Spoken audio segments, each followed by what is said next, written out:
So hey y'all, I'm back with another video. So tonight's video is yet again another Chioma Chats video podcast edition. So by the title, we're going to be doing random opinions about random things. We actually haven't done one of these in a while, and I felt like, girl, you got to come back and drop something for these people. So you know how I like to be the Queen Chioma trigger. Definitely do not take my opinions as facts. These are just things that I randomly come up with throughout my week. So if you're ready, go ahead and tune in for me. So without further ado, let's get right into this video. So my first opinion is any male rapper who has been in the game for over a decade and he's age of 35, if not older, needs to settle down. Like, at what point is enough with this whole entire bachelor lifestyle? Like, when do you stop? And the only reason why I say this is because I feel like people put this age limit on women, especially in the entertainment industry. There's this age factor, like, oh, you have to be youthful, you have to be young, you have to appeal to the younger generation, but it's only towards women. Like, I get reaching a certain age and possibly altering the way how you present yourself, or maybe the way how you do your craft, but nobody puts this pressure on male rappers. Drake is 36 years old, he'll be 37 this year. Future is 39 years old, he'll be 40 this year. And these are grown men who are established. They've lived this life of fame and riches. So in my opinion, why doesn't anybody ever pressure them to settle down or simmer down? Like in Future's case, he has a Noah's Ark full of children. So I guess he's not gonna have any more children. Maybe, we don't know. But I find it very surprising that none of these men have enough sexual self-control to just be monogamous for once. And then in Drake's opinion, he had this oops baby. I would never call a baby that, but Drake doesn't seem to be gearing towards settling down with anybody. But I remember when people were using the Nicki Minaj is too old to be a contender in the female rap game at this point, but a lot of the mainstream people in the male rap game are people pushing 40. So there's definitely an age bias as well as a gender bias, but I feel like the message that it sends to their demographic of young black men is that they're never going to stop. I get that we live in this era in which people don't care as much for marriage. I do get it, but I do find it crazy how they want to live this bachelor life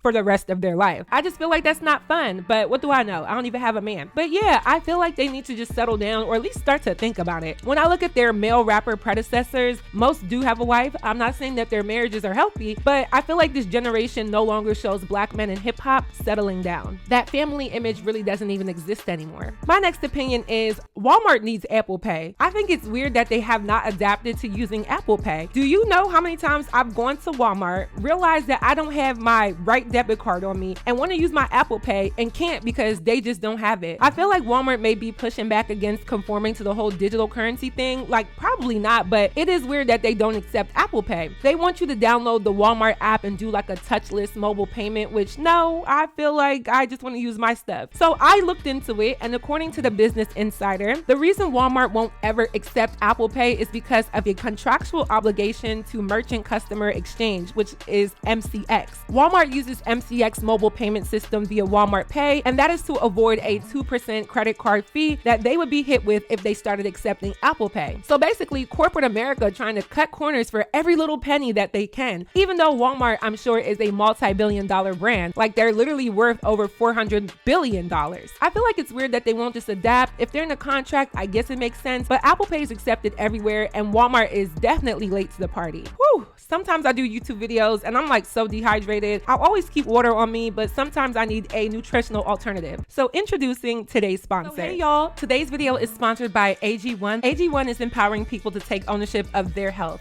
So I am someone who really prioritizes choosing healthy habits, even though sometimes it's hard to pick the greens over the candy. But with AG1, this has been assisting me to fulfill my nutritional needs. It's a simple but effective product. All you need to do is add 1 scoop of AG1 to 8 to 12 ounces of cold water, mix, and drink. So it tastes surprisingly good. Like, I would say it tastes like a healthy shake or smoothie. This was my real reaction. It tastes really good.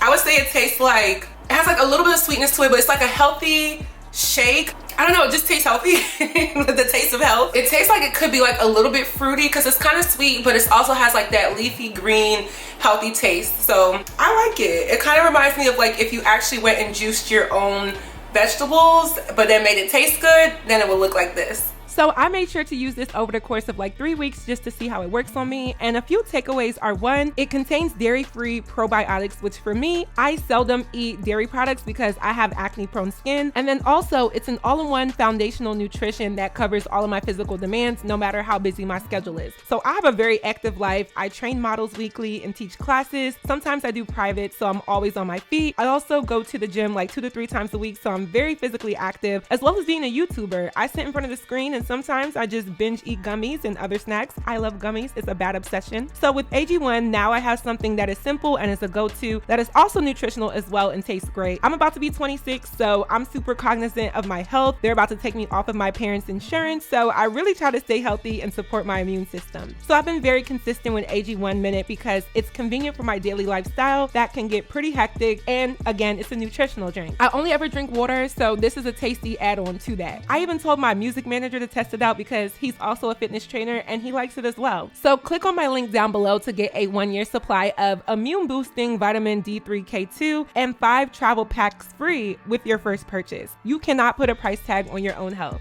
trust me. So thank you to AG1 for sponsoring this video, and be sure to check them out down below. So my next opinion is, if I'm screen recording a video, why can't Apple just mute notifications? Like, did they fix that yet? Because I screen record a lot of stuff for YouTube videos from social media and other random websites. But every single time I have to do it over and over because somebody just so happens to text me or I get a notification from social media. And it's like, can you just please mute my notifications while I'm screen recording stuff? I swear it'd be the littlest things. I find technology very interesting because with this push of artificial intelligence, there's still a lot of bugs and errors in the basic stuff that we've had. I get that people can be a little reluctant to certain new technological advances, but the ones that we have sometimes have little things that I feel like those who have created it or at least know how to operate on them are too smart to miss. Also, side note, if you're into stocks, I do believe Apple is worth investing in. Also, another question, do we feel that Apple is better than Android? Because I feel like Android is definitely underrated. I obviously won't switch because I've been using Apple products for years, but I feel like Android catches a lot of heat even though they're better quality made products. I know people used to come for them about the camera on an Android being horrible quality, but I feel like they've really put a lot of advancement into their camera lenses and they work well. Even the Google Pixel phone, I mean, it really does have a good camera. I feel like Apple might just be kind of overpriced basic technology at this point. My next opinion is CoCo Jones is the it girl. And I mean the it girl. I know I talked about her in one of my previous Random Opinions videos, but did y'all see her at the BET Awards? Like, she was literally one of the only ones that was dressed nice, the only one with a great speech, the only one with a beautiful performance, and of course she's on the show Bel Air. And just knowing how she got to this point and following her for so long, she is that girl. It's very hard for me to be like a fan of somebody. I don't ever really consider myself like a fan of somebody, more or less their work or their talent, but I genuinely like CoCo Jones. I like what she stands for. I like that she lets her talent speak for itself, and I like that she represents for the darker skinned girls. I feel like when I was young, it was very few girls that represented me. I'm not saying that we had like zero, but it was definitely few and far between. And I feel like that's why I looked up to Keke Palmer so much when I was a kid, because she was like the only mainstream black girl that was young that really looked like me and was always working, always doing a new project, and stayed relevant all these years. And I feel like CoCo Jones is a true testament of not giving up on your talent and your craft, and also being persistent in an industry that you believe that you're supposed to be in. We haven't heard any bad stories about CoCo Jones, and I think that does speak to her character. She's like the only celebrity that reminds me of myself, like literally the only one. So I feel like she is that girl. She is the girl, and I'm glad she's finally getting recognition, and her growth is amazing. My next opinion is NLE Choppa is such a contradiction. I was so convinced, y'all. I watched his Breakfast Club interview a while ago, probably came out over a year ago at this point, and I was like, wow, this kid is so smart. He's so aware, so in tune with who he is as a young man. And I felt like, yes, he's a rapper. He has the same aesthetic of a lot of black male rappers, but because he was so young and the messages that he was pushing, it just seemed like finally something a little bit different for this young demographic of hip hop fans. But then when I looked a little further into him, I was like, oh man, like no, because no. So apparently NLE Choppa shot at his baby mother's house. This was back in like 2020 when he was only 17, but yeah, that is beyond crazy, like very menacing. So there's an article that said during an Instagram live stream, Maria, who is his child's mother, shows a picture of her garage that is damaged because of the 17-year-old rapper when he tried to see their daughter. NLE Choppa and his baby mama apparently on good terms only for a short time. It's recently been reported that the teenage rapper is facing felony charges as Mariah accused him of shooting her mother's house while their daughter was inside. During an Instagram live session, Choppa alleged that the two got into an altercation since Mariah didn't let him see their child, Clover, and forced him out of the house. However, she has debunked the speculation and accused the 17-year-old star of playing victim. She later added during her live stream that she has never prevented him from seeing their daughter and that she only told him to wait until her mother was home before he could see the little one. As for the reason why, she believes believed that her mom could help eliminate problems between them and help him while he was downstairs with Clover. And this was from 2020, by the way. Now, this doesn't sound like the same guy that I listened to in the Breakfast Club interview. And it's like, I want to give him grace because he was a teenager at the time, but it's like when it's dealing with a violent crime and it's also dealing with a little baby, I'm sorry, but no. Like, because no. I need to make these because no merch, okay? I'm gonna work on it. And I was really here for him. Like, I was like, I like this guy. I still feel like he's very smart. Of course, he's definitely very well spoken, and he's pretty distinct in the sense that he's very successful from being an independent artist through United Masters. Not too many rappers can say that. And it was really him that kind of just opened my eyes of being an independent artist, because if you put in the work and maybe luck up, being independent is definitely a plus once you get to the top. And I did listen to his whole journey about it, and I was like, okay, I'm with it. But I feel like from him talking about holistics and selling these different herbs and practicing semen retention and being in tune with himself, and then you look and see how he acts now that he's very, very popular. He has a song out with Lil Wayne, and I'm not going to say that NLE Choppa is a household name, but he's definitely really well known. Like, that's a big thing to have a song with Lil Wayne. But when you look at all of that, it is very much a contradiction. I hope this young man has really repented for that sin, if this is true, and I feel like this is why some people are just for the music and not for the person. My next opinion is, I actually believe that BET will make progress under their new ownership. So if you don't know, Tyler Perry's basically made history by acquiring ownership of BET and VH1. Now, I don't think he owns both of them wholly, but he definitely owns a lot of it. Correct me if I'm wrong. And I think that this is a step in the right direction. I mean, BET had basically fallen off, and it's sad that it did, because really it's been around for so long, and a lot of us still remember when it was really popular. I remember coming home from school every day and watching 106 in Park, and I know they canceled 106 in Park because of low ratings, but I think it was because during that time, which was around like 2012, 2013, they didn't know how to adapt to the new era of young people. 106 in Park would be such a great show if it was revived the right way. And I'm not sure what Tyler Perry's plans are for BET, but if we could bring back 106 in Park, I feel like it would really help the culture. I feel like YouTube was also a challenge, because at one point we were watching all of these music videos solely on 106 in Park, MTV, and things like that. But with the popularity and growth of YouTube, it's like we can just come to this platform. So that was also something that played a role. So according to this article on forwardtimes.com, it says, in a major development for the entertainment industry, BET has become Black owned once again after 21 years, while VH1 for the first time now boasts an African-American owner. According to his longtime friend and television personality Rolanda Watts, Tyler Perry has cemented his place in history by acquiring 2 major television networks, making him the first African-American to do so. The acquisition follows the news that Paramount Global has sought to sell a majority stake in BET.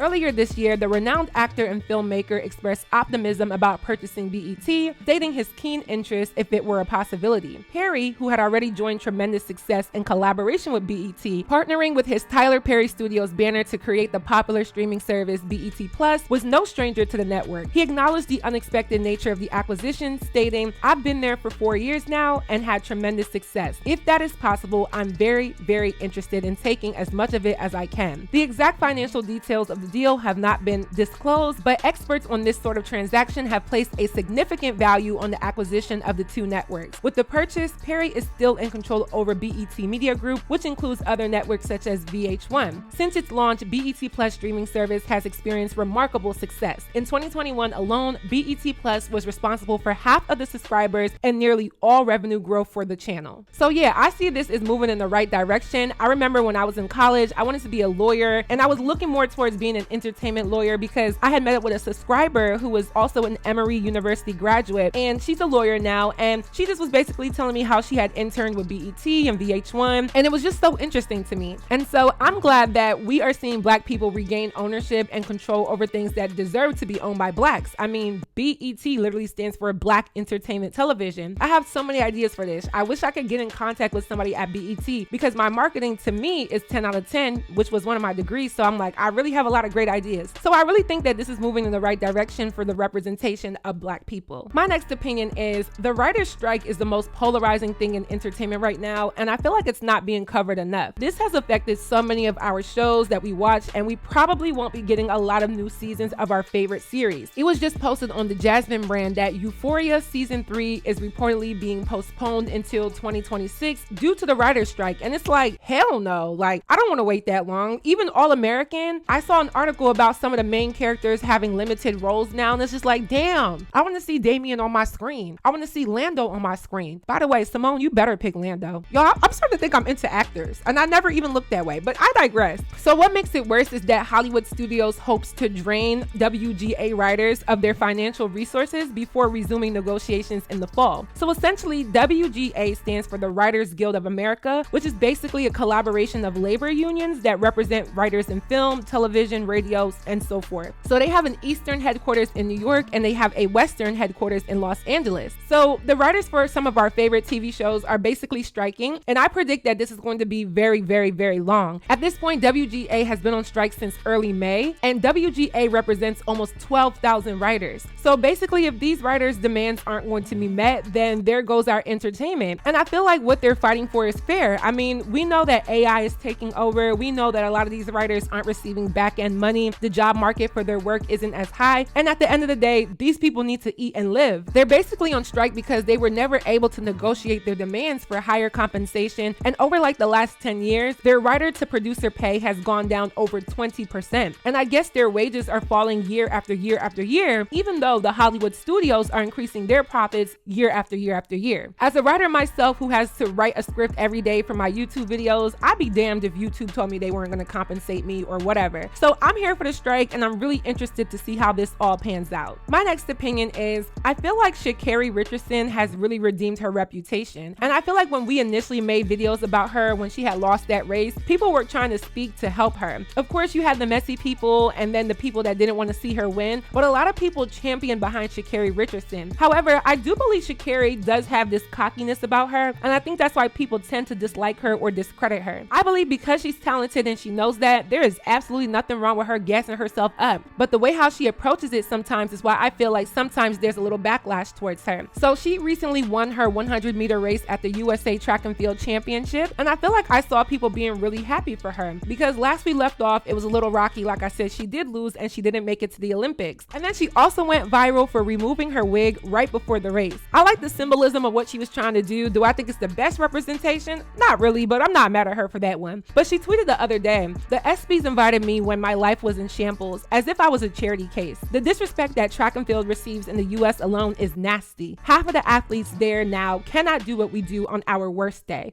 Hashtag ESPYs." Now the ESPYs just passed, and basically it's an event that honors a lot of sports stars. LeBron James was trending. It was a great event from what I saw. Now I will always commend someone for speaking their mind. I say a lot of polarizing things, so I hear her. I do think it's fair for her to speak up for herself. I would have liked for her to not say that athletes could not do what she does, because that's discrediting their hard work. But I feel like Shacarri Richardson knows her worth, and that's why she is how she is. And it is true. When she was at her lowest, people were talking about her nonstop, and then she started winning again prior to this last race, and I didn't hear much about her. I am a fan of women's sports, so I do try to keep up with some stuff, but I don't see everything, and it's true what she is saying. I just wish that Shacarri could speak on things in her truest, authentic way, which she does. But what I've learned as I've gotten older is that you can't always do the "but what about" and shading other people to get your point across, especially when you're a professional and you're in the public eye. I still have to work on this. I mean, it's different being a YouTuber where I don't have to worry about other people at this moment, but it is something that you do have to work on. All in all, I'm glad that good publicity is back in her court, and I'm glad to see her winning as well. My last opinion is, I am very confused that male rappers are wearing nail polish, which is seen as something that is more feminine, but a lot of the rhetoric in their lyrics is very anti-women, on top of that very anti-LGBTQ. I don't know, I feel like men in a lot of ways are hijacking things that were once women-based. I mean, technically anybody can wear nail polish, I'm not mad at that, but let's be real, it's usually a woman's thing to do. And if it's not just a woman's thing to do, we all know the gay men can slay a good nail. So how does nail polish, which is something deemed feminine, or if you're a man and you get your nails painted or acrylics in most cases, you are a part of the LGBTQ+ community, but rappers want to normalize it being okay for them when they are hyper masculine and often push ideas of patriarchy and often say very disparaging things about the LGBTQ community. Like, it doesn't make sense to me. Make it make sense. From Drake to Trinidad James to Lil Yachty to NBA Youngboy to ASAP Rocky to Playboi Carti. Like, let's be real here. Is this an agenda, or is this an attack or both. Because there is an attack on women, I will always say that. But I just want to know, why is it okay for male rappers to try to normalize painting their nails, but in every other space it's deemed as gay and looked down upon? I don't think that's fair to LGBTQ+. I don't think it's fair to women. And I feel like a lot of these rappers are part of something bigger than what we know. So that is it for this video. I hope you all enjoyed. Please let me know your commentary on my commentary down below. What do you think? What do you know? Let me know. If you haven't already, go stream my song Ceremony. It is out on all platforms. Make sure y'all streaming it, and thank you for streaming. I have a new video and new song dropping this month, so stay tuned. I want y'all feedback. And lastly, don't forget to follow me on all of my social media networks, and I will see y'all in my next video.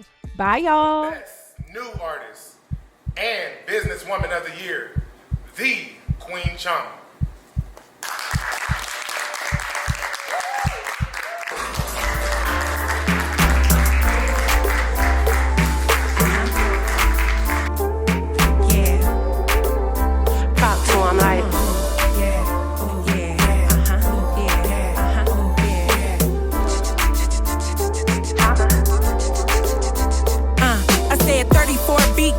In the deep cut, 20 baddies with me, QTM, yeah.